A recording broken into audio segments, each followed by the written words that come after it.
Alhamdulillahi Rabbil Alamin, wala aqibatu lil muttaqin, wala udwana illa 'alal zalimin. Asyhadu an la ilaha illallah wahdahu la syarikalah, wa asyhadu anna Muhammadan abduhu wa rasuluh. Allahumma salli wa sallim ala habibina wa syafi'ina Muhammad sallallahu alaihi wasallam wa ala alihi wa sahbihi ajma'in. Subhanaka la ilma lana illa ma 'allamtana innaka antal alimul hakim, wala haula wala quwata illa billahil aliyyil azim. Amma ba'd. Qala Allah subhanahu wa ta'ala, a'udzu billahi minasyaitonir rajim, ya ayyuhalladzina amanu taqullaha haqqa tuqatih wala tamutunna illa wa antum muslimun. Sadaqallahul azim. Terima kasih kepada Tuan Haji yang telah memulakan majlis, Pak Din dan warga kerja Anida, seterusnya tuan-tuan dan puan-puan, sahabat-sahabat, ikhwah dan akhwat, muslimin dan muslimat, anak-anak yang dirahmati Allah Subhanahu wa taala sekalian. Alhamdulillah, saya panjatkan rasa syukur pada Allah Subhanahu wa taala sampai juga maknanya ke sini. Saya pun tak tahu hutang apa yang menyebabkan sangkut, sebab bila lepas jam tadi tak nampak apa-apa pun ya. Daripada rumah sampai ke Filio Damansara tu lebih kurang dalam 20 minit saja ya. Daripada Filio Damansara tu lah lebih kurang 1 jam lebih nak sampai ke sini, dalam 4 lebih kurang 5 kilometer kan ya. Jadi kalau saya yang datang ni sebulan sekali tak apalah, tapi kalau tuan-tuan dan perempuan yang memang duduk sini, banyak-banyaklah bersabar ya insya-Allah. Dan syukur alhamdulillah kita bertemu kembali dalam siri perbincangan wacana bulanan di Anida selepas bercuti selama sebulan ataupun lebih kurang 2 bulan lah ya, kerana memberi laluan kepada bulan Ramadan, yang mudah-mudahan semua amal kita di bulan Ramadan itu diterima oleh Allah SWT sebagai ibadah dan berhasil pada melatih kita untuk menjadi insan yang lebih baik demi untuk berdepan dengan keadaan politik yang semakin tidak baik. Patutlah tough sangat Ramadan kita ya, maknanya rupa-rupanya Syawal kita penuh ujian ya, yang Ramadan hari tu ujian di Gaza, ujian di pelbagai tempat. Syawal ini Allah menguji ya kita, adakah kita nak menyambutnya dengan muhasabah, istighfar, sabar, fikir balik ya, ataupun nak mencarut kan. Kalau nak mencarut memang dia pagi sampai ke malam mencarut ya. Pening tengok ya. Jadi oleh kerana dah terlambat, saya pun tak tahu nak ceramah apa dalam lebih kuranglah dalam setengah jam yang berbaki ini. Mungkin saya sentuh sedikit topik ini sebagai introduction, kerana dalam pertemuan sebelum Ramadan saya sudah pun memaklumkan bahawa kita telah sama-sama selesai melunaskan perbincangan kita berhubung dengan saranan-saranan yang dikemukakan oleh Syekh Yusuf Al-Qaradawi di dalam buku beliau Thaqafah Ad-Da'iyah, bahawa seorang Muslim adalah pendakwah. Seorang pendakwah mesti membekalkan dirinya dengan 3 bekalan, iaitu bekalan iman, bekalan akhlak, dan yang ketiganya adalah bekalan ilmu. Dan di dalam buku berkenaan, Syekh Yusuf Al-Qaradawi menjelaskan 6 cabang ilmu yang setiap satunya ada sab-sab kepada ilmu berkenaan, yang mudah-mudahan ilmu-ilmu yang saya sebutkan itu dapatlah menjadi checklist untuk tuan-tuan dan puan-puan, saya juga, anak-anak kita sama-sama menilai apakah yang kita dah tahu, apakah yang kita belum tahu dan kita kena tahu, supaya kita dapat berperanan sebagai seorang Muslim yang baik pada diri kita dan seterusnya pada setiap insan yang melintasi kehidupan kita ini kan. Dan selepas selesai topik berkenaan, saya bercadang untuk tuan-tuan dan puan-puan, saya bawa bersama-sama untuk berkongsi ya, beberapa pandangan, panduan, saranan yang diberikan oleh tokoh yang sedang saya kaji dalam disertasi masters ni, sarjana ni. Sebab hari-hari kena baca buku ni, tapi program-program topik lain, jadi saya rasa macam double, triple kerja, fokus. Mengapa tidak disekalikan sahaja, kerana Imam Birgivi yang saya kaji ini menghasilkan banyak karya, lebih kurang 60 buah buku yang beliau hasilkan. dan salah satu daripada bukunya yang menjadi tumpuan kajian saya adalah buku terakhir beliau, ya, sebelum beliau meninggal dunia pada tahun 1573, ya, pada usia 50 tahun, iaitulah buku At-Tariqah Al-Muhammadiyah Was-Sirah Al-Ahmadiyah. Jalan yang saya terjemahkan ia sebagai Jalan Muhammad sallallahu alaihi wasallam. Tetapi yang saya nak tumpukan ialah berkenaan dengan bagaimanakah kupasan Imam Birgizi terhadap akhlak sebagai tunjak ataupun sebagai sendi-sendi penting pada membangunkan tamadun manusia. Mungkin agak bunyinya seperti agak picisan, ya, bagaimanakah kita nak mengaitkan kemajuan kehidupan manusia dengan akhlak. Dia memang bunyi tidak saintifik lah, lebih bunyi pada leteran, ya, ustaz-ustaz nak marah kat surau-surau ni. Tetapi Imam Birgizi menunjukkan kepada kita bagaimanakah pengabaian aspek akhlak ini akan seiringan dengan kejatuhan Daulah Osmaniyah di zaman beliau yang boleh kita teladani. Buku At-Tariqah Al-Muhammadiyah yang dikarang oleh Imam Birgizi ini, di dalamnya terhimpun dua jenis pembuktian, ya. Pembuktian yang pertama adalah pembuktian secara nakli, maknanya nas-nas. Apabila Imam Birgizi bercakap tentang satu topik, dia akan mendatangkan ayat-ayat Al-Quran, hadis-hadis Nabi SAW, pendapat-pendapat para ulama untuk menyokong perkara yang dia nak sebutkan. Tetapi apa yang menjadikan buku beliau unik dari perspektif saya dan kawan-kawan yang mengkaji sejarah ini ialah kerana dia mendatangkan kategori dalil yang kedua. Dalil yang kedua itu mungkin boleh kita katakan sebagai dalil tajribi, ya, pembuktian-pembuktian berdasarkan kepada pengalaman dan percubaan. Kerana apabila kita baca sesuatu yang agak bersifat niskala, orang UKM kan, ya, secara abstrak, ya, di dalam satu benda, konsep-konsep, ya, contohnya sombong, tawaduk, ya, merendah diri, baik hati. Ini adalah perkataan-perkataan yang berbentuk konsep, tetapi ia terjelma dalam bentuk yang macam mana. Jadi Imam Birgizi mengupasnya.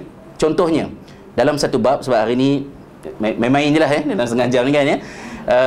Imam Birgizi kata, walaupun kebersihan itu adalah penting bagi kita umat Islam, tetapi kebersihan itu mestilah berkhidmat kepada matlamat kebersihan itu.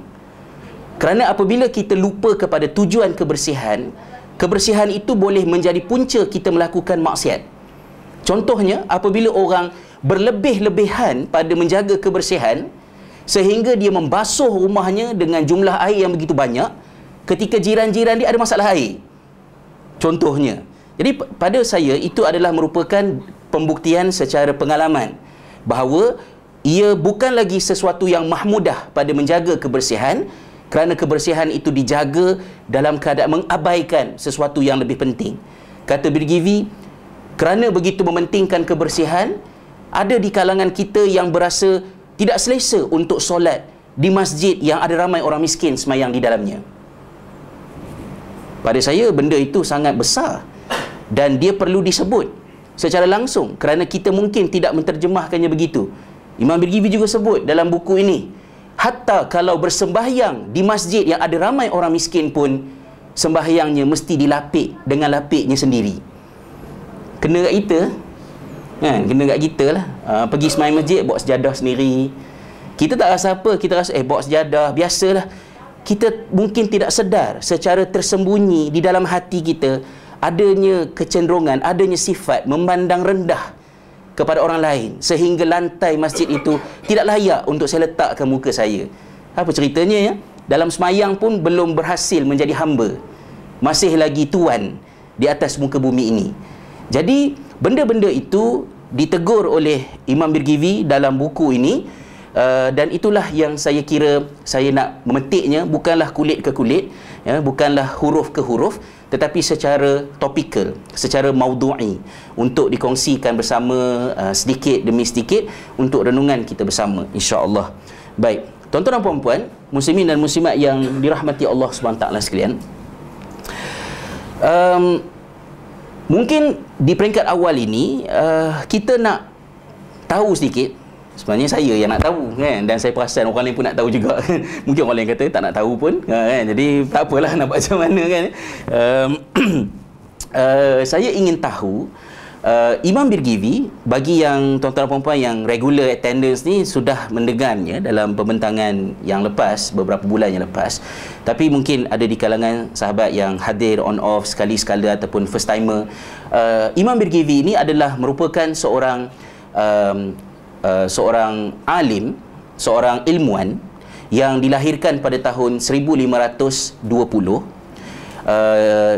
1520 ini adalah zaman sedang mendaki puncak untuk Daulah Osmaniyah. Ya, 1520 adalah sudah masuk ke zaman pemerintahan sultan yang paling terkenal sebagai pemimpin kepada zaman kemuncak kegemilangan Daulah Osmaniyah, iaitulah Sultan Sulaiman I, atau yang dikenali sebagai Kanuni Sulaiman, atau lebih dikenali kalau baca buku orang putih, Sulaiman the Magnificent. Ya, memerintah daripada tahun 1520 hingga 1566, jika tidak silap saya lah. Ya, dia berada di zaman tersebut. Jadi Imam Birgivi ini adalah seorang alim yang lahir dalam lingkungan masyarakat, beribu bapa, berdatuk nenek, berjiran tetangga, dan bergurukan orang-orang yang menisbahkan, mengiltizamkan diri mereka dengan aliran sufi, ya, khususnya tarikat Bairamiyah. Dan bila kita sebutkan mereka ini adalah sufi, itu tidak bermaksud kesufian mereka itu menjadikan mereka kelompok sufi dan ada yang non-sufi. Pada masa itu boleh saya katakan tidak ada non-sufi, kerana sufi bukan sesuatu yang eksklusif, tetapi sufi itu mewakili Islam para marhain, Islam masyarakat, Islam yang berorientasikan kepada kesufian. Jadi benda ini mempengaruhilah, maknanya Imam Birgivi permulaan hidupnya adalah merupakan seorang yang mendapat didikan sufi. Datuknya, bapanya, datuknya, bapa saudaranya adalah merupakan orang-orang penting yang memperkenalkan tarikat Bairamiyah di kawasan Balakesir, tempat kelahiran beliau. Dan tarikat Bairamiyah itu sendiri adalah tarikat yang juga dipimpin oleh tokoh yang lebih besar, lebih utama dan lebih awal, iaitu Syekh Aksyumsuddin, iaitulah murabbi, guru yang mendidik Sultan Muhammad Al-Fatih. Yang lebih kurang dalam kira-kira 100 tahun sebelumnya. Sulaiman the Magnificent yang saya sebutkan tadi adalah cucu kepada Muhammad Al-Fatih. Ya, Sulaiman anak Salim, Salim anak cicit, ya, Sulaiman anak Salim, Salim anak Bayazid, Bayazid anak Muhammad Al-Fatih. Ya, dia punya susunan dia. Jadi tuan-tuan dan puan-puan,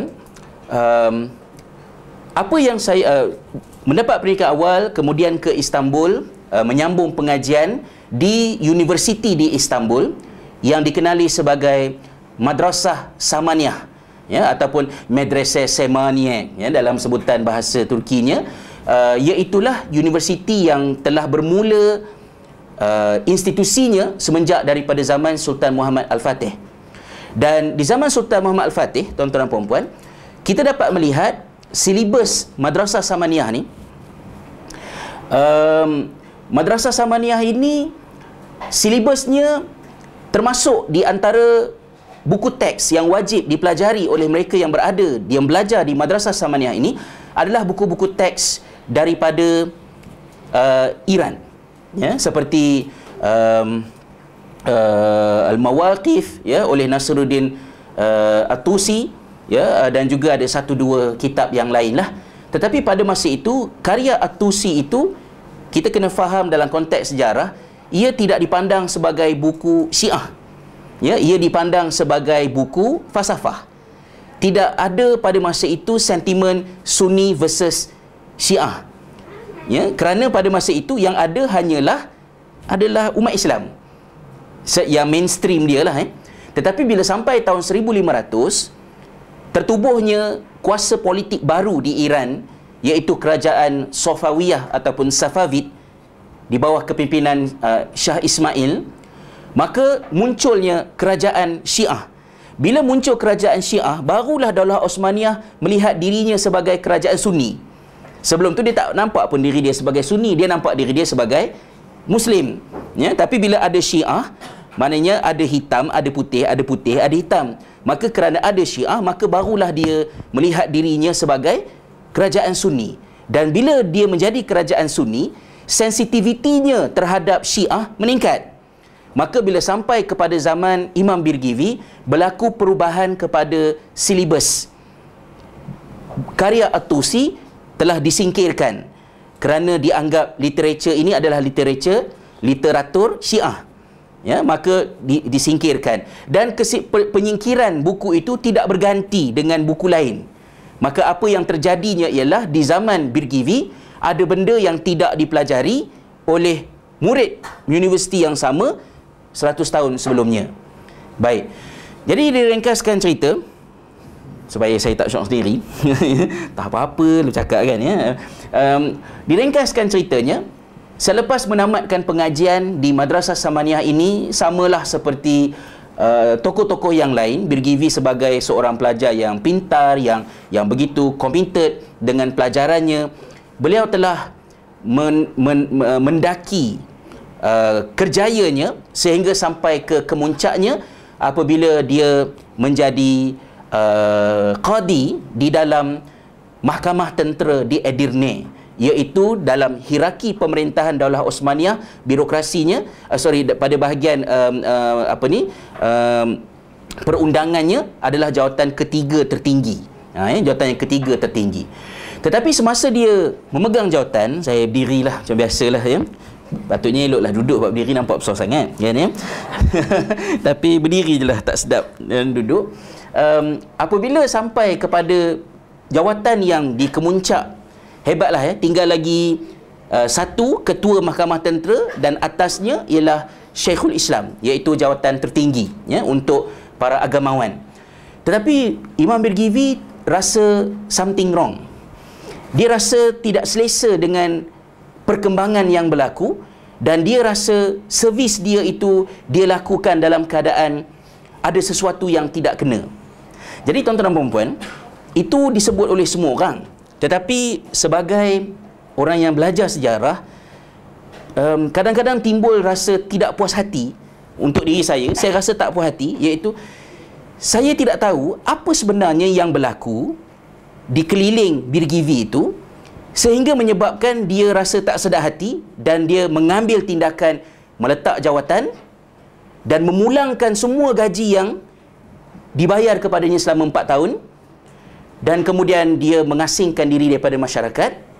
Tetapi gurunya Abdullah Al-Karamani telah menasihati beliau supaya tidak terus meninggalkan masyarakat, sebaliknya menggantikan kerja rasmi di pejabat di mahkamah itu dengan kerja mengajar. Maknanya baliklah jadi tok guru mengajar. Birgivi menerimanya.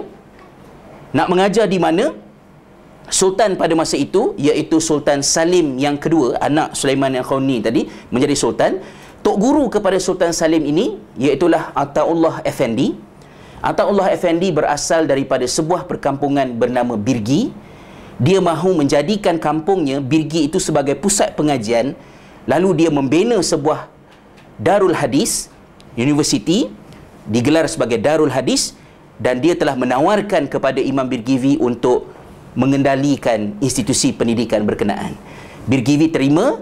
Birgivi berpindah duduk ke, sebelum tu dia tak disebut Birgivi lah ya, namanya Muhammad bin Bir Ali ya. Tapi bila dia pindah ke Birgi, duduk di sana sehingga dia meninggal dunia, lalu dia dinisbahkan kepada bandar tersebut. Dikenalilah dia di dalam sejarahnya sebagai Birgili, ataupun kemudiannya dalam Turki moden ni disebut sebagai Birgivi. Jadi saya nak sentuh sikit tadilah ya, supaya tak boring sangat. Apakah yang sebenarnya berlaku kepada Istanbul di zaman Birgivi? Maknanya saya kena membayangkan, saya ialah Imam Birgivi, saya duduk di Sultan Ahmad. Kalau ada orang yang pernah pergi Turki ya, saya duduk di Sultan Ahmad. Apakah yang saya nampak? Dan apakah kejadian yang menyebabkan mengganggu fikiran saya sehingga saya bertindak meletakkan jawatan dan pergi ke Birgi, menulis buku-buku, dan akhirnya pada tahun 2014 seorang budak Melayu Muslim di Malaysia bernama Hasrizal menjamah buku itu dan membacanya. Jadi saya kena posisikan diri saya di tempat Birgi V untuk memerhatikan, dan untuk memerhatikan inilah alasan paling kukuh untuk saya memberitahu pada supervisor saya bahawa disertasi saya tak sempat siap. Alasan sebenarnya kena baca lagi, so kena extend satu semester, ada 2 chapter lagi tak siap. Jadi bila kita baca, saya ringkaskan supaya kita boleh reflect dengan zaman kita. Setelah menempuh beberapa pembacaan, punca Birgi V tak sedap hati tidak ada dalam catatan politik. Maksud saya, kita sebagai umat Islam, bila kita belajar sejarah, selalunya sejarah yang kita baca itu berorientasikan sejarah politik. Siapa raja, siapa sultan, siapa pemerintah, perang apa, perjanjian apa, kejadian-kejadian yang besar. Tetapi sejarah itu tidak menceritakan urusan kehidupan seharian. Apa yang berlaku di peringkat layman. Ya, mungkin 100 tahun akan datang, yang diceritakan dalam sejarah Malaysia tahun 2014 adalah Selangor menjadi tidak tenteram, ya, pada Ogos 2014, ya, kerana persepakatan yang berlangsung selama ini telah berubah menjadi selak menyelak, ya, singkap menyingkap, tikam menikam, beberapa orang exco telah dipecat, ya, begini laporannya begitu. Tak keluar cerita pun bahawa ada orang tak heran pun duduk dekat Taman Tun buat program happy, lepas ceramah kita makan. Tak nampak 100 tahun akan datang program Anida lenyap dari sejarah. Orang tak nampak. Jadi untuk nampak perbuatan kita ni, yang layman punya marhain punya aktiviti ni, dia memerlukan kepada kita untuk membaca social history, ya, dan social history ini alhamdulillah Daulah Osmaniyah tidak kurang maklumat mengenainya. Jadi secara ringkasnya daripada pembacaan yang sempat dilakukan setakat ini, ya, bolehlah saya katakan bahawa di zaman Birgi V itu telah datang 2 orang lelaki, ya, seorang bernama Fikri, seorang bernama Hilmi, kalau tidak silap Halim, kalau tidak silap saya. Mereka berdua ini datang daripada Halab, Syria, membawa biji-biji yang begitu hebat kesannya kepada sejarah, iaitulah biji kopi. Nah, ya, mereka membawa kopi. Dan bila mereka membawa kopi, mereka proses kopi itu dan kopi diperkenalkan ke Istanbul. Kopi telah menjadi begitu popular. Ya, menjadi begitu popular. Lalu satu demi satu kedai kopi dibuka. Nah, ya, kedai kopi. Okeylah, buka Starbucks, ya, apa Coffee Bean, bla bla bla, semua ada kan, ya. Kedai kopi dibuka. Tetapi di zaman saya membacanya secara berasingan, tapi bila saya tengok dia punya timeline dia kena lebih kurang dengan zaman Birgi V berada di Istanbul. Ramadan orang tak pergi tarawih. Orang lepak kedai kopi. Satu benda yang sebelum ini tidak berlaku secara begitu zahir. Tapi pada masa itu mula orang, silakan, ada lagi kosong kat sini, ramai orang melepak di kedai kopi, kemudian tak pergi semayang tarawih pada bulan Ramadan. Dan bila banyak kedai kopi, kenikmatan kopi tidak cukup untuk menarik perhatian orang datang ke kedai. Maka perlu ada tambahan-tambahan nikmat yang lain. Maka bermulalah wujudnya penari-penari di dalam kedai kopi. Ya, penari-penari dalam kedai kopi. Tak cukup penari dalam kedai kopi, saya rasa suspense, seram, ya, membaca tentang dosa orang silam, ya, bukanlah satu benda yang menarik untuk dibaca. Ada banyak kedai kopi yang menggantikan pelayan-pelayannya, instead of wanita-wanita jelita, digantikan dengan lelaki-lelaki muda untuk membiakkan kesongsangan dalam pengamalan di dalam kedai kopi di Istanbul pada masa tersebut. Dia dah serabut dah. Dalam keadaan itu, tak cukup dengan kopi, dengan maksiat yang ada, kopi tak cukup kau, tembakau pula masuk. Ya, tembakau pula masuk. Dan Sultan Padri pula, ya, Mufti tak boleh nak buat apa-apa. Syekh Abu Sa'ud Effendi, Syekhul Islam, mufti negara, memfatwakan haram kopi. Ya, sampai begitu kali lah. Kita rasa pelik, fatwa haram kopi, jumutnya. Nanti dulu ya, ada ceritanya kenapa kopi itu sampai diharamkan. Abu Sa'ud Effendi telah difitnah. Masa tu Facebook semua tak ada lagi ya. Tapi orang yang kita tak suka, kita fitnah dia ya. Character assassination. Dikatakan bahawa Imam Abu Sa'ud Effendi ni seorang yang begitu agresif sehingga dia telah menenggelamkan satu kapal kopi ya di laut lah ya, kerana begitu bencinya dia dengan kopi. Timbul kemarahan. Tak cukup dengan kopi, tembakau. Kenapa orang marah sangat dengan tembakau? Jadi kita baca, kita nampak apa perangai orang-orang yang isap rokok lah, isap tembakau, ya, cigars ya, pada masa itu. Jadi saya tengok ada beberapa catatan yang menceritakan tentang menyampahnya orang-orang yang tidak merokok, tidak cerut, tidak mencerut ya, dengan kepada orang yang isap cerut. Sebab orang isap cerut ni isap cerut, minum kopi, tiba-tiba ya, tui ludah kat tepi, kena baju orang melintas tepi jalan. Dah teruk sangat perangai geng-geng tembakau ni. Jadi tembakau pula menjadi isu. Tak cukup dengan tembakau, datang pula opium. Ya, datang pula opium, ganja. Ya, masuk. Dan tuan-tuan dan puan-puan perlu kita kena bear in mind kita bahawa ganja itu bukanlah ditakrifkan pada masa itu sebagai dadah. Tapi dia bukan substan yang bersifat dadah, tapi dia adalah satu kunyahan seperti sirih ya, oleh orang kampung kita suatu ketika dahulu. Jadi biasalah orang makan ni, tapi lama-lama berlaku ketagihan. Dan datang pula hashish ya, cannabis ya, datang sehingga ada Perdana Menteri yang mati ya, kerana ketagihan substan ini tadilah. Jadi benda-benda itu menunjukkan kejatuhan moral yang berperingkat. Itu yang berlaku dalam masyarakat, di dalam universiti, di kalangan agamawan pula. Apa yang berlaku? Ada ceritanya, saya dah cerita dalam beberapa pertemuan yang lepas. Itu social history ya, tuan-tuan dan puan-puan. Pada masa yang sama, kenapa mereka begitu? Kenapa suka sangat isap kopi? Minum kopi ya, isap cerut. Saya dah sasut ya. Kenapa suka sangat minum kopi, isap cerut? Dan kita nak kena tengok rupa-rupanya ya, setakat yang boleh saya andaikan pada masa ini, pada masa yang sama juga berlaku perubahan cuaca yang berkait dengan tabiat tersebut. Apabila kawasan Turki membawa sampai ke Itali dan sebahagian Eropah dilanda dengan Little Ice Age. Ya, cuaca menjadi begitu sejuk sehingga semenanjung Bosphorus pernah menjadi beku, pertanian tidak begitu menggalakkan dan orang berada dalam keadaan yang tidak tenteram. Baik. Bila banyak kedai kopi, tuan-tuan dan puan, ni drama lah ni ya. Banyak kedai kopi, ada kedai kopi yang tidak cermat. Apabila mereka tidak memadamkan api dapur, selepas selesai perniagaan, berlaku kebakaran.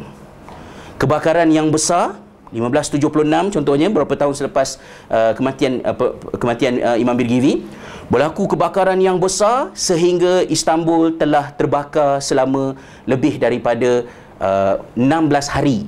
Ya, terbakar, tidak dapat dipadamkan. Banyak mayat bergelimpangan dan tidak ada orang yang berkemampuan untuk menguruskannya, sehingga tikus-tikus berkeliaran memakan mayat-mayat. Diceritakan 10 orang pergi ke kawasan perkuburan untuk mengebumikan seorang kawan mereka. 4 daripadanya meninggal dunia dalam perjalanan ke kubur dan dikebumikan sekali dengan mayat asal. Keadaan pada masa itu, maka telah tersebar pula penyakit. Bila tersebar penyakit, kena masuk satu cabang lain dalam sejarah, mapping the death. Ya, kita nak membuat pemetaan kepada kematian. Imam Birgivi meninggal dunia 1573. Itu yang saya bacalah, yang biasanya meninggal sebab apa? Munculnya Black Death. Ya, wabak penyakit daripada Armenia yang telah menghapuskan lebih daripada 1/3 penduduk Eropah. Salah seorang daripada mangsanya adalah Imam Birgivi. Meninggal dunia ketika dalam perjalanan ke Istanbul, dia telah dijangkiti dengan wabak tersebut.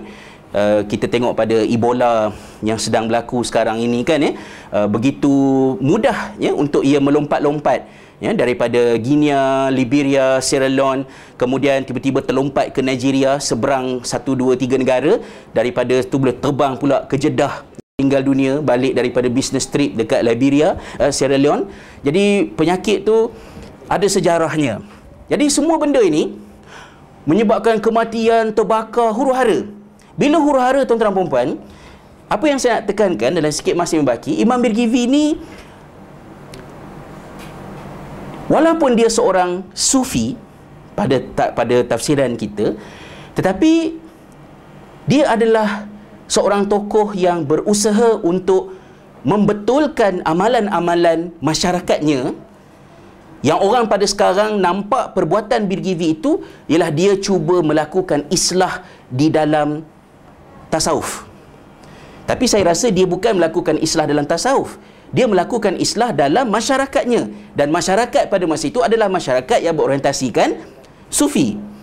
Maka teguran dia kepada alim ulama yang menyebarkan bid'ah bukanlah teguran seorang sufi kepada seorang tokoh sufi, tetapi daripada seorang alim kepada seorang alim. Tapi bagi kita yang non-sufi kot tak tahulah bagi kita yang non-sufi ni, kita ternampaklah macam kejadian itu adalah sufi mengkritik sufi.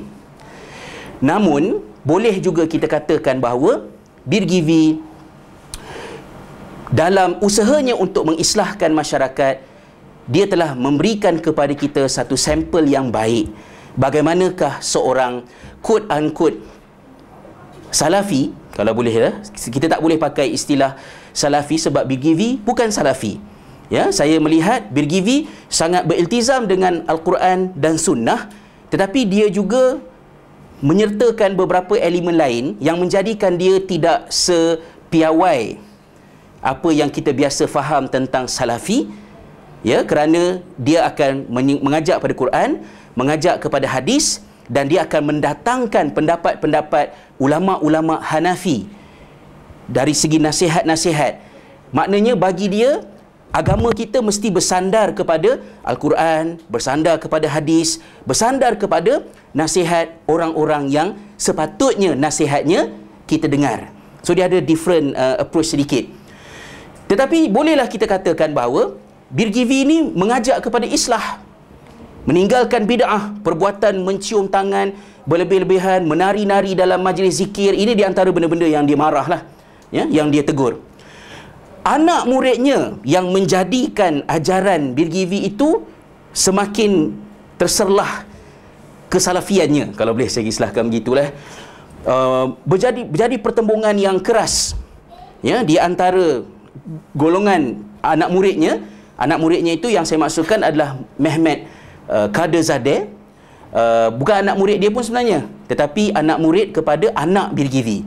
Tetapi sebab Kadazadeh berasal daripada Bala Kesir, sekampung dengan Birgivi, maka dia mahu menisbahkan dirinya kepada Birgivi. Dan Kadazadeh adalah, dalam bahasa mudahnya lah supaya sambil ngantuk-ngantuk, sebab sisi lemah banyak lagi dalam tubuh badan kita. Kadazadeh, gerakan Kadazadeh adalah quote unquote Wahabi versus Turki. Kalau kita faham tentang gerakan Muhammad bin Abdul Wahab di semenanjung tanah Arab, di Turki, gerakan yang kelihatannya lebih kurang sama, tetapi tidak ada kontak di antara mereka. Nama gerakan itu adalah gerakan Kadazadeh. Dan gerakan Kadazadeh telah mencetuskan banyak kejadian yang berlaku berkaitan dengan rokok, tembakau. Asalnya dakwah saja, jangan merokok, jangan tembakau ni, jangan kopi.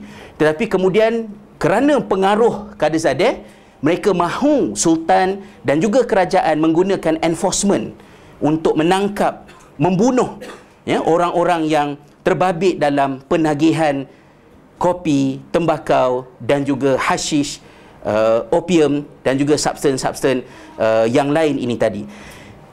Apa yang menarik perhatian saya ialah bila kelompok Kadazadeh berbalah dengan kelompok Sufi, Gaduh-gaduh lah tentang cium tangan ni patut tak patut, menari dalam zikir, lepas tu majlis-majlis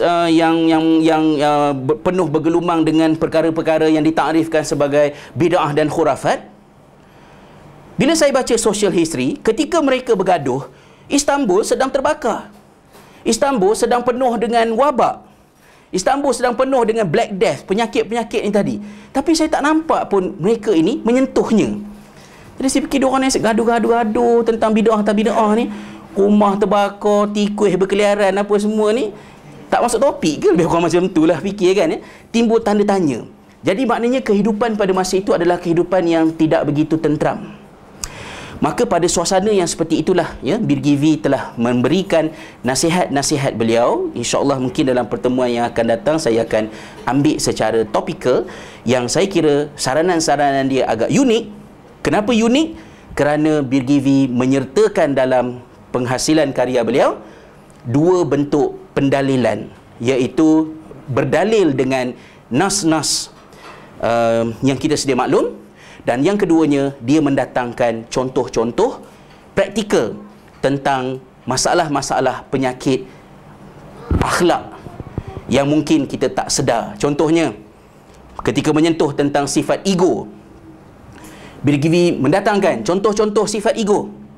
Bila masuk majlis, suka orang bangun menyambut kedatangan dia.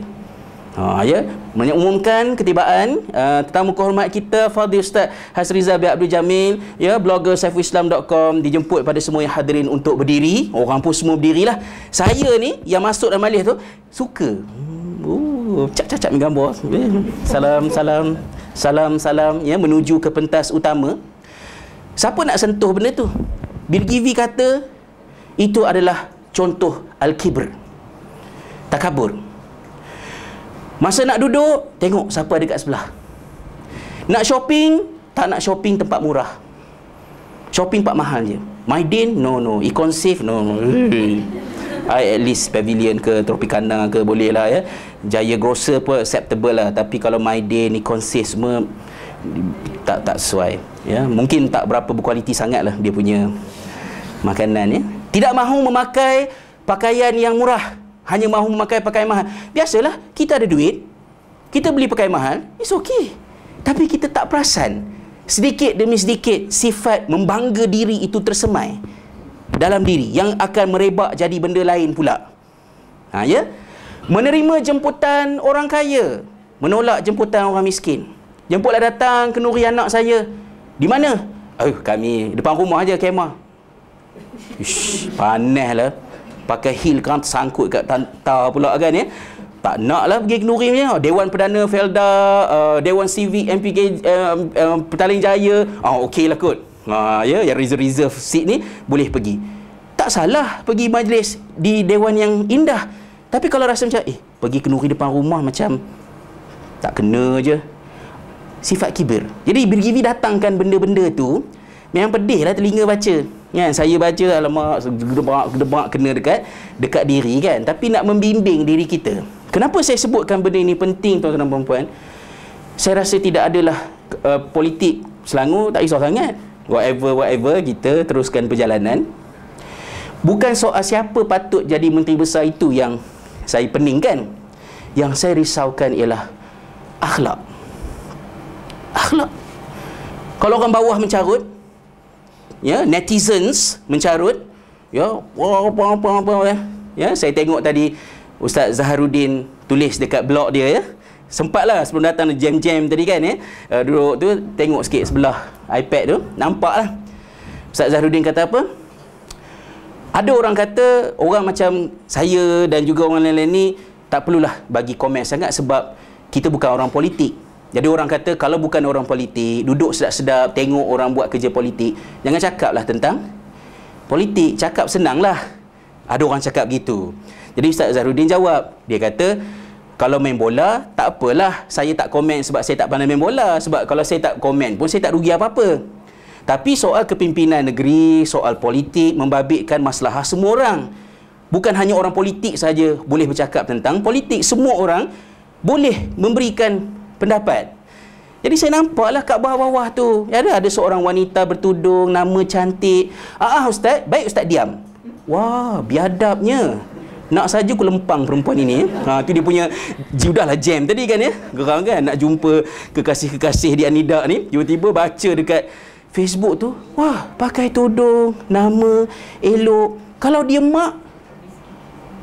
mak, anak-anaknya beribukan seorang perempuan yang begitu biadab. Dan itu bukan komputer. Itu adalah genuine human being. Kalau dia boleh cakap macam, betul Ustaz, saya rasa Ustaz patut diam. Wah, kan sifat begitu. Itu okey lagi lah ya. Banyak lagi yang teruk-teruk ni. Jadi kalau orang bawah-bawah dia okey lagi. Bukan okey lagi. Tapi kalau yang atas pun tidak menunjukkan bahawa, ya Allah, kalau saya lah ya, sebagai boleh pakai bekas dah ke macam ke, sebagai aktivis PAS ya, 30 tahun duduk dalam usrah berjuang, akhirnya akhlak pun tak lulus ke? Kalau akhlak pun tak lulus 30 tahun daripada zaman kecil sampai sebesar ini, apakah selama ni saya membuang masa? Kita bercita-cita daulah Islamiah, negara Islam hudud. You can't even handle satu krisis management dengan proper akhlak. Tak jadi. So bila akhlak, kenapa akhlak tak ada? Siapa nak ajar akhlak? Sekolah ada ajar akhlak? No, very poor. Sekolah teknik jawab soalan je. Daripada UPSR sampailah universiti. Kan? Siapa nak cakap tentang akhlak? Surau tak sentuh tentang akhlak. Nak sentuh akhlak boleh, sentuh tentang akhlak. Kena masuk tarikat kami. Dah jadi eksklusif pula. Tidak bolehkah belajar tentang akhlak tanpa beriahanana? Kalau nak jadi ceritanya lah. Adakah akhlak itu begitu eksklusif? Ada orang kata, kalau begini keadaannya, marilah sama-sama kita berguru dengan guru yang mursyid. Yang berguru dengan guru yang mursyid, itulah yang buruk cakapnya.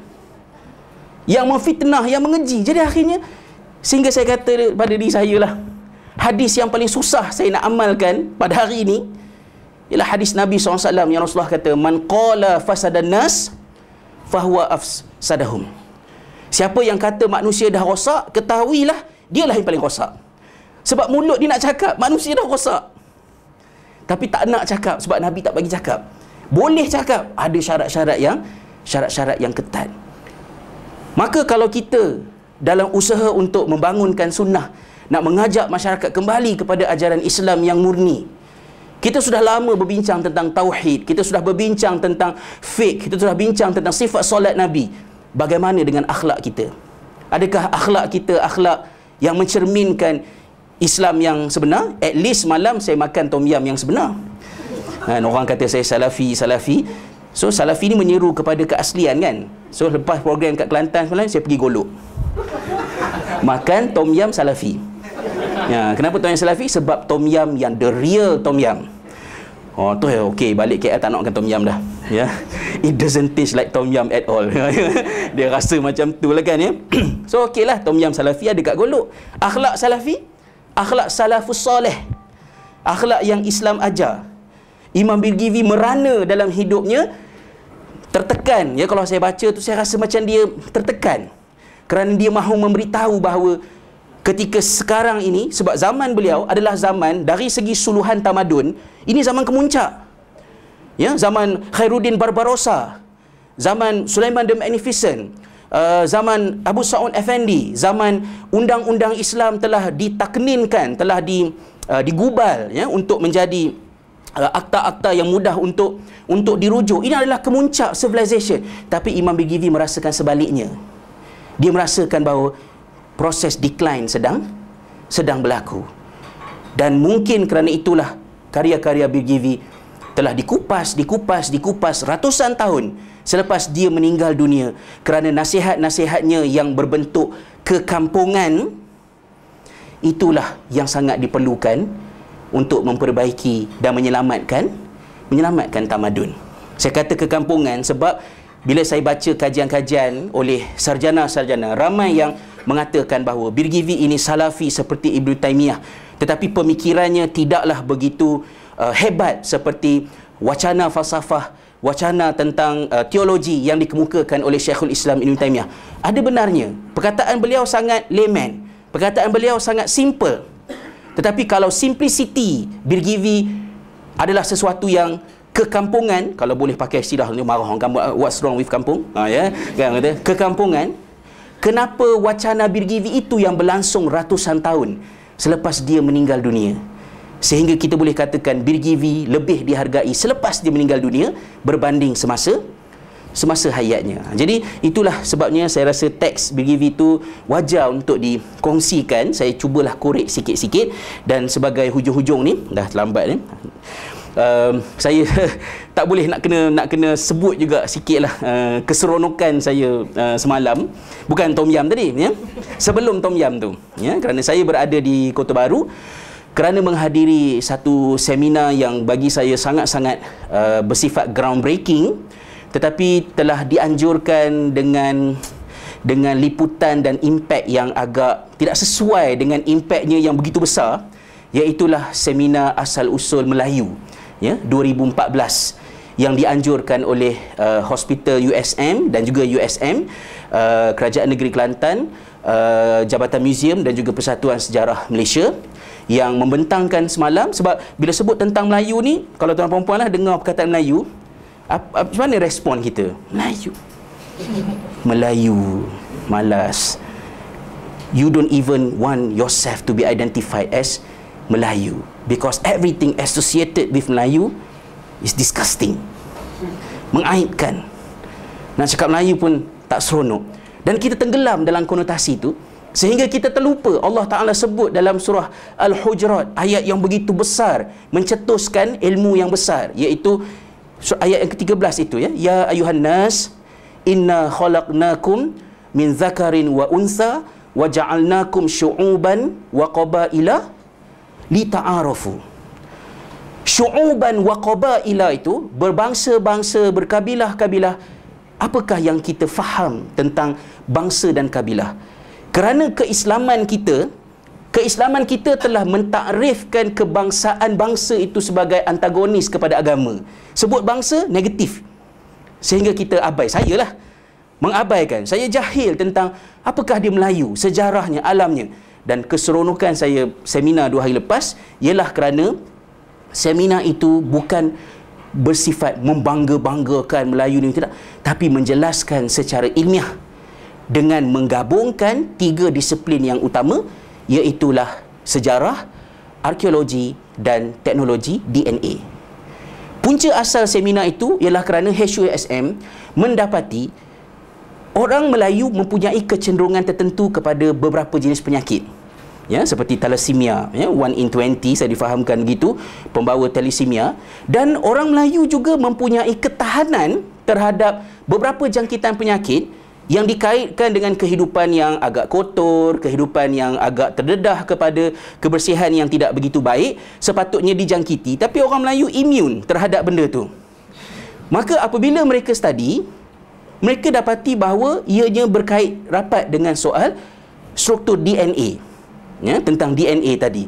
Malah penagih-penagih dadah yang diambil sampelnya daripada pusat serenti, didapati bahawa telah berlaku mutasi kepada DNA mereka, menunjukkan bahawa ramainya orang Melayu menagih dadah bukan semata-mata sekadar kerana terdedahnya mereka kepada salah rakan kepada itu, tetapi juga genetically mereka ada kecenderungan untuk menjadi penagih. Mutasi itu berlaku dalam tempoh beberapa generasi lah. Maka mereka pun mengembangkan hal ini tadi, dan kemudian didatangkan sejarah. Saya ringkas, saya saja nak ceritalah, ya. Kenapa saya katakan groundbreaking? Kerana ada banyak perkara yang bila dibicarakan tentang Melayu, kita tak boleh nak bezakan di antara report yang berautoriti dengan report yang bersifat propaganda. Saya tak tahu nak bezakan. Ada tamadun Melayu ni begini-begini semua. Betul ke? Macam itulah, kan. Jadi bila datang tu, pembentangan pertama ialah Profesor Datuk Dr. Nik Safiah Karim. Dia menjelaskan tentang kekuatan bahasa Melayu, dan saya secara peribadinya memang rasa malu dan gembira apabila dia menjelaskan bagaimanakah bahasa Melayu di dalam pengungkapan undang-undang, bahasa Melayu dalam pengungkapan ilmu seni bena, bahasa Melayu dalam pengungkapan tentang pelbagai disiplin yang begitu tinggi. Tapi sebab kita tak cukup vocab, Ya, we don't even speak, kita tidak bertutur dengan baik dalam bahasa Melayu, and we speak horrible English. Ya, so English pun tak English, Melayu pun tak Melayu.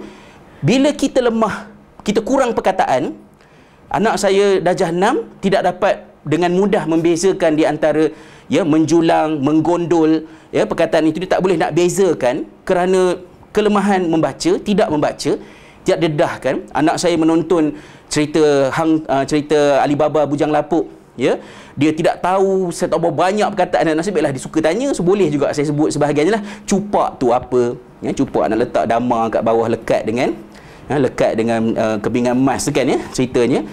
Jadi menyebabkan kita rasa bahasa Melayu tidak boleh menjadi bahasa ilmu. Bukan kita ni pembuat polisi kat atas tu lah kan, mungkin kita pun sama, tapi yang atas tu yang buat kerja ni. Jadi Profesor Nik Safia Karim sentuh yang itu dalam ucap utama. Yang kedua, pembentangan disampaikan oleh Profesor Asmah Haji Omar, orang yang paling tinggi lah dalam aspek ini, dan pembentangan beliau sangat penting kerana beliau cuba untuk memetakan perkembangan bahasa Melayu, pergi ke kampung-kampung, kawasan pedalaman, jumpa dengan kaum-kaum orang asli ni, yang pelbagai kabilah ni, dan diselidiki bahasa mereka. Contohnya Prof. Asmah ni dah berumur, yalah, maknanya dia berdiri tu pun saya risau melihat maknanya majlis patutnya bagi kerusi untuk dia duduk kan, tapi dia berdiri juga. Dia patah-patahkan kayu, dia letak, dan suruh kabilah-kabilah ini bilang. So ada kabilah bilang 1, 2, 3, 1, 2, 3. Dia punya nombor dia had 3 je, tak ke depan. Maka kabilah ini bukan kabilah yang tulen di situ, dia mendatang. Sebab kalau Melayu, dia mesti, maknanya bahasanya itu, perkataannya mestilah nombor dia boleh mencecah ratusan dan ribuan. Maka bila pemetaan itu dibuat, pemetaan itu penting untuk menentang teori yang ada dalam silibus anak-anak kita yang mengatakan bahawa asal-usul orang Melayu adalah daripada Cina, daripada Yunan, daripada Formosa, Taiwan. Dalam teori origin of human being, untuk bangsa Melayu ada teori yang popular menyatakan bahawa bangsa Melayu ini adalah pendatang dari Cina kerana adanya kaum Amish dekat Taiwan, di Yunan. Tetapi pemetaan dengan bahasa menunjukkan tidak begitu. Kemudian disokong oleh yang paling penting sekarang ni lah, DNA. Basically-nya DNA Melayu yang banyak percentage dia, peratusannya adalah di kawasan Kepulauan Melayu. Tetapi semakin kita jauh pergi, tahap kemelayuan berdasarkan profiling DNA semakin cair, menunjukkan bahawa asal orang Melayu adalah daripada kawasan Kepulauan Melayu. Mereka berhijrah ke sana. Dan sebelum ini benda itu adalah hipotesis. Sebelum ini benda itu adalah andaian. Tapi dia telah disahkan oleh kajian DNA, menunjukkan bahawa alam Melayu terbentang daripada Madagaskar sehingga ke Hawaii.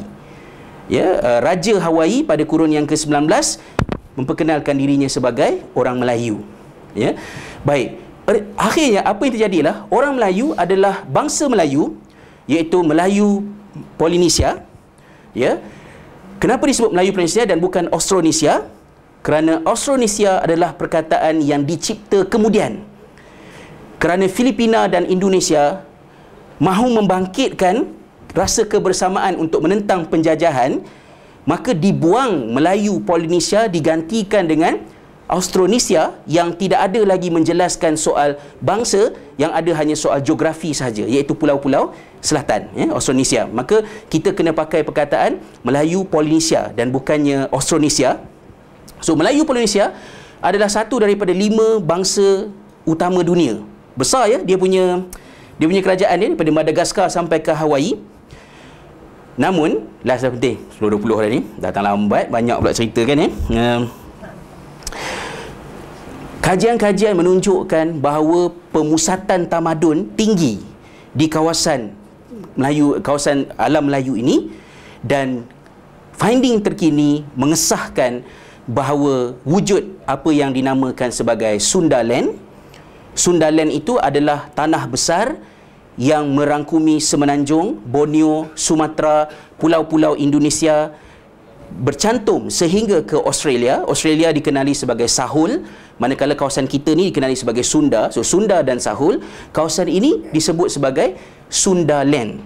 Tetapi letupan gunung berapi Toba pada suatu ketika dahulu begitu besar, debunya terbang sehingga sampai ke India, ke Iraq, menyebabkan perubahan iklim dunia sehingga cair ais-ais di bahagian yang sejuk ini menyebabkan paras laut naik dan memisahkan Sundaland yang besarnya 2 kali ganda daripada benua India menjadi semenanjung Borneo, Sumatera, pulau-pulau yang ada pada masa inilah.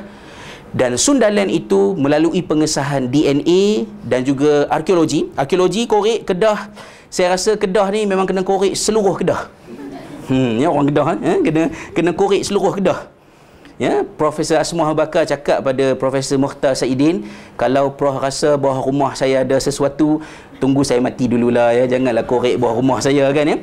Sebab bila dikorek Sungai Dua itu, lanjutan daripada Lembah Bujang, didapati bahawa industri besi begitu besar, dan kajian literatur menunjukkan bahawa produk yang dihasilkan di Kedah, produk besi, berusia setakat ini paling awal dikesan ialah lebih kurang 380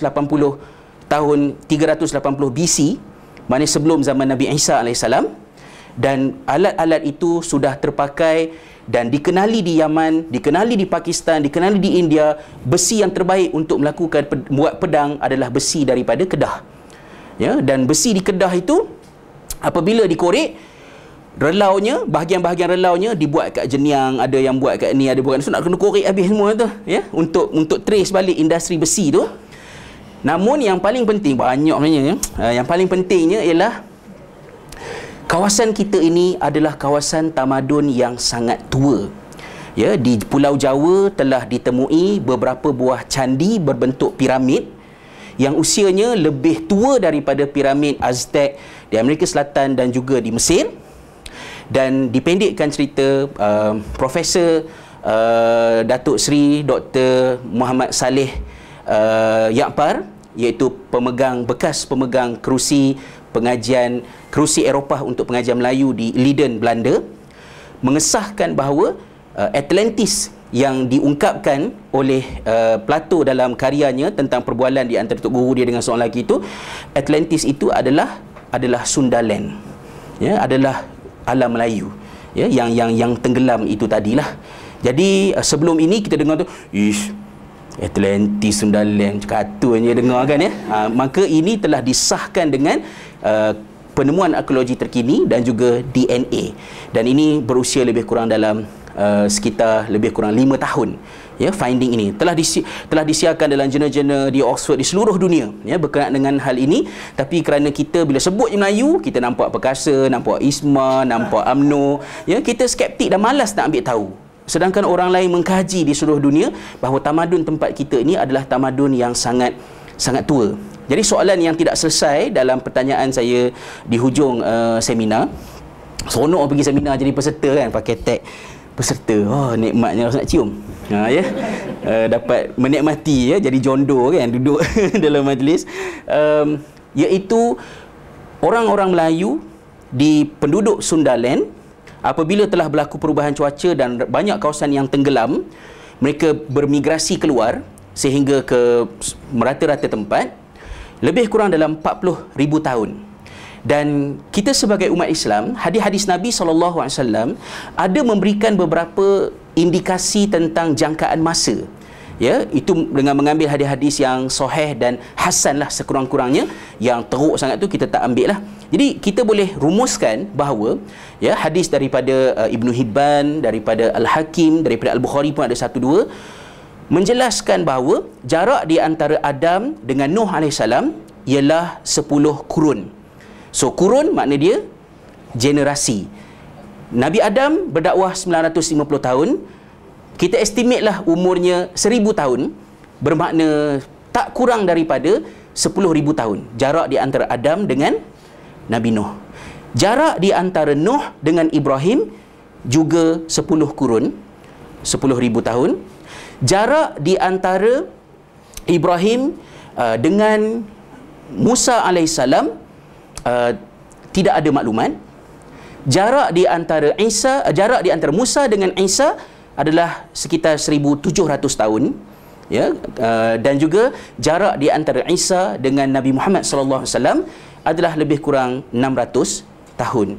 So semua sekali tak campur yang gap kita tak tahu tu ialah plus minus lebih kurang dalam 25,000 tahun. Let's say jumlah yang kita tak tahu itu is another 25,000 years. So jarak di antara kita dengan zaman Nabi Adam AS adalah lebih kurang sekitar 50,000 tahun.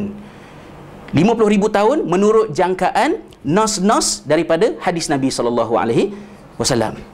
Maka Perak Man yang usia lebih tua daripada itu, kapak yang dijumpai di Lenggong yang ditunjukkan oleh penemunya iaitu Profesor Mukhtar Saidin dalam seminar berkenaan, berusia 1.83 juta tahun. So, dan folklore, Profesor Mat Saleh Yaqpar tadi adalah pakar dalam mengkaji cerita-cerita rakyat, ya. Dia kumpulkan cerita seluruh Asia Pasifik untuk meninjau fakta sejarah di dalamnya, menunjukkan konsisten pemahaman masyarakat terhadap banjir besar. Jadi di manakah alam Melayu yang dibincangkan tadi, yang telah dibuktikan Sundaland, Atlantis tadi semua itu, di manakah itu dalam pemahaman kita terhadap penciptaan alam? Bukanlah Book of Genesis pula kan, tapi maknanya penciptaan alam bermula daripada Adam sampai kepada Nabi Muhammad SAW. Timbul hipotesis, ada yang mengatakan di kalangan sahabat Nabi ada yang berbangsa Melayu, melihatkan kepada trafik yang begitu aktif di antara alam Melayu dengan Asia Barat.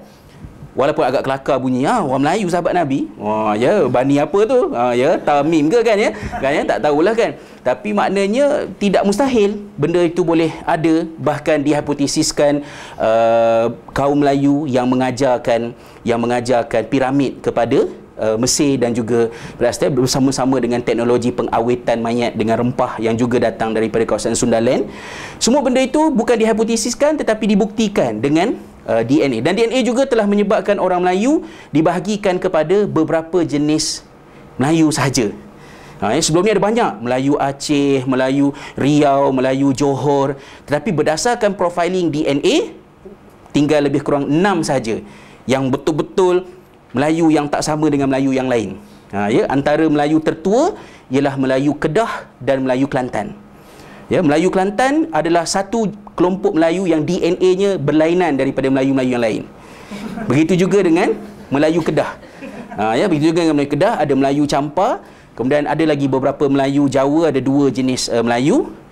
Saya nampak dalam pemetaan itu Perak tidak ada profiling DNA, menunjukkan orang-orang Perak ini diluted. Dia banyak inter kaum sehingga kemelayuannya itu agak sederhana. Dan mungkin itu sebabnya orang Perak tak heran sangatlah kenegerian ni. Dia duduk Kedah, dia cakap Kedah. Dia duduk Kelantan, dia cakap Kelantan. Dia duduk Negeri Sembilan, dia cakap Negeri kan ya. Maknanya orang Perak ni dimasuk mudah kerana mungkin DNA-nya tidak belong kepada mana-mana fleksibel. Ya. Baik, jadi saya telah sebut tadi tentang penciptaan manusia, semua benda ini. Maka ada saranan untuk Seminar Melayu 2015 akan datang, membawa aspek penafsiran agama. Bagaimanakah pakar-pakar arkeologi, sebab nama-nama yang saya sebutkan tadi, Prof. Asma Haji Omar, Nik Safiah Karim, Mukhtar Saidin adalah orang yang tertinggi di bidangnya di dunia. So kata-kata mereka itu berautoriti, kata-kata mereka itu adalah citation, reference kita kepada benda ni tadi. So kita harapkan mungkin tahun depan Stephen Oppenheimer boleh dibawa datang untuk membentangkan, sebab beliau antara yang paling awal mengemukakan teori bahawa Atlantis itu adalah Sundaland, ya, itu asal orang Melayu tadi. So semua benda itu bukanlah menunjukkan kepada bangganya orang Melayu hebat, bukan yang itu, tapi untuk memahami siapakah penghuni alam ini pada masa itu, civilization, tamadun mereka, ya, ungkapan tentang bagaimanakah istana Melaka itu dibina dengan bahasa architecture, Ya, dia describe bagaimanakah ya gajah biliknya, gajah menyusu. Gajah menyusu itu adalah istilah yang berkaitan dengan seni bina arkitektur. So benda-benda itu terakam banyak dalam sejarah tapi kita tidak tahu. Dan apabila kita tak tahu, saya rasa tempat kita ni lah antara orang yang paling mengabaikan. Dan bila nak cakap tentang bangsa, terus terpandangkan nasionalisme, terus terpandangkan perkauman, terus terpandangkan soal hal ini. Sedangkan gerakan Islam, tak ada gerakan Islam lain yang bermusuh dengan bangsa. Ya, Ikhwan Muslimin tidak bermusuh dengan kearaban Arab. Ya, AKP Refah tidak bermusuh dengan keturkian orang Turki. Tetapi gerakan Islam, kumpulan Islam di alam Melayu ini begitu tidak suka dengan soal bangsa, dan kita memahaminya kerana bangsa diungkapkan dengan pengungkapan yang sempit dan merugikan sehingga kita tidak faham apa yang berlaku di dalam alam kita ni lah. Ya. So itulah lebih kurangnya 11.30 insya-Allah. Astagfirullahalazim. InsyaAllah pada pertemuan yang akan datang kita adalah sikit-sikit yang mungkin boleh kita manfaatkan daripada kitab yang tadi. Saya ada sediakan beberapa benda di sini. Sebelum kita berakhir, kalaulah ada satu dua pertanyaan yang sederhana ringkas, saya cuba tak jawab panjang-panjang, saya mengalu-alukan lah. Ya, wallahualam. Ya, silakan.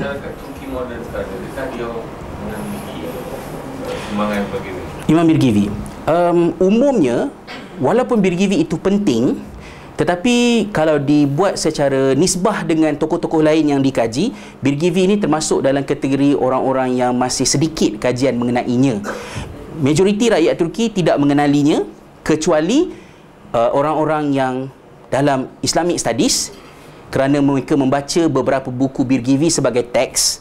Sebagai contohnya Al-Izhar, syarah kepada Matan Ajrumiyah, buku penting dalam ilmu bahasa Arab, Birgivi tulis.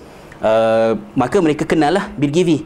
Tetapi sarjana-sarjana barat ya, daripada Jerman khususnya, mereka mengatakan bahawa istilah yang paling tepat untuk mengungkapkan Islam di Turki pada hari ini ialah Birgivism.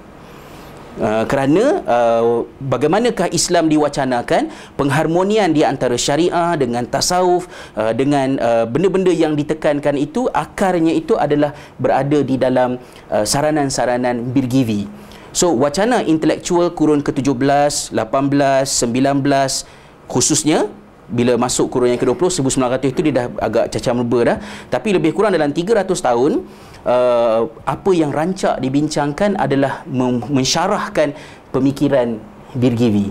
Termasuklah kata Profesor Ehsan Fazlioğlu, seorang tokoh pengkaji di Turki, bahawa beliau pernah membaca manuskrip yang menceritakan tentang kedatangan orang Melayu ke Istanbul, memohon supaya karya Birgivi disyarahkan dengan versi syarahan yang nak dipakai oleh orang-orang Melayu di sini.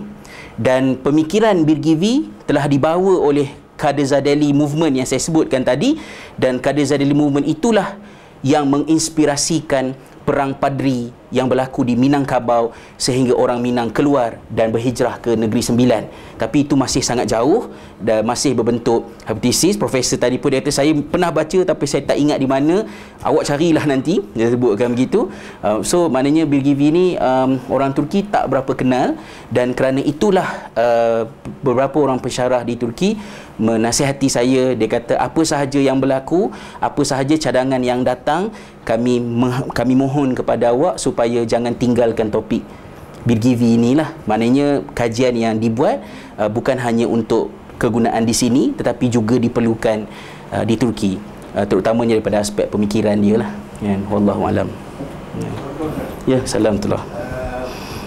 Bagaimana Ustaz kaitkan maklumat yang dapat daripada seminar ini dengan satu kenyataan yang Ustaz sebut beberapa masa dulu, bahawa mungkin adanya Adam sebelum Adam.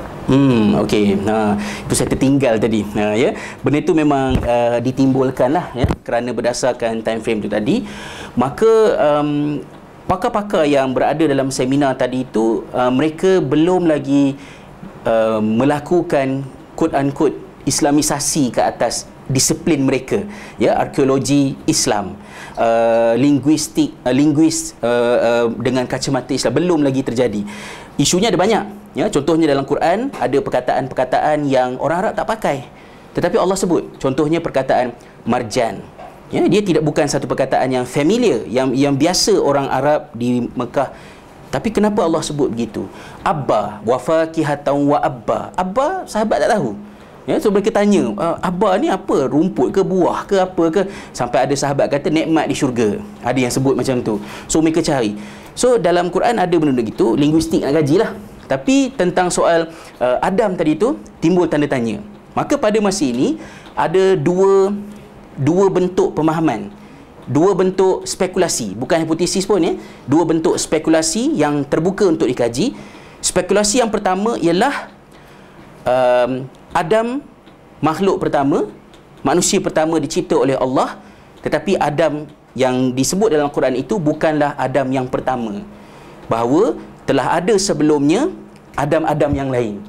Adam, keturunannya, cucu cicitnya, tamadunnya, civilization, kemajuannya, segala serba-serbinya, dan mereka telah musnah, berlaku kiamat, mereka telah terhapus, dan bermula pula cycle baru untuk Adam yang berikutnya. Sebahagian ahli falsafah dan juga sejarawan mencadangkan kita ni adalah generasi Adam kelima, dan ada yang kata Adam yang ke-8. Semua tu spekulasi lah. So itu teori yang pertama. Dan kerana itulah malaikat, apabila Allah kata nak cipta Adam, malaikat bertanya, kenapa nak cipta Adam, khalifah, sedangkan Adam ini melakukan kerosakan di atas muka bumi. So dari manakah preconceived idea malaikat itu pada mempersoalkan? So itu spekulasi pertama. Spekulasi yang kedua pula ialah spekulasi yang menyatakan bahawa Adam adalah khalifah yang pertama, tetapi dia bukan manusia yang pertama, kerana Al-Quran tidak menyebut secara jelas bahawa Adam adalah manusia pertama. Yang disebutkan surah Al-Baqarah ayat 30 itu ialah Allah menjadikan Adam sebagai khalifah. Artinya sebelum Adam dilantik menjadi khalifah, sudah ada yang seperti Adam itu yang ramai, tapi mereka mungkin Homo sapien, Homo erectus yang kita baca dalam sejarah itu, mereka adalah seperti Adam yang belum lengkap, yang belum sempurna kognitifnya, yang belum sempurna ketamadunannya, sampai ke zaman Adam dilantik menjadi khalifah. Artinya, so yang kita jumpa Lucy dekat Afrika, Perak Man ke apa semua tu, maknanya mereka itu mungkin orang-orang seperti Adam, menurut tema Imam Tabari, seperti Adam, tapi mereka bukanlah Adam.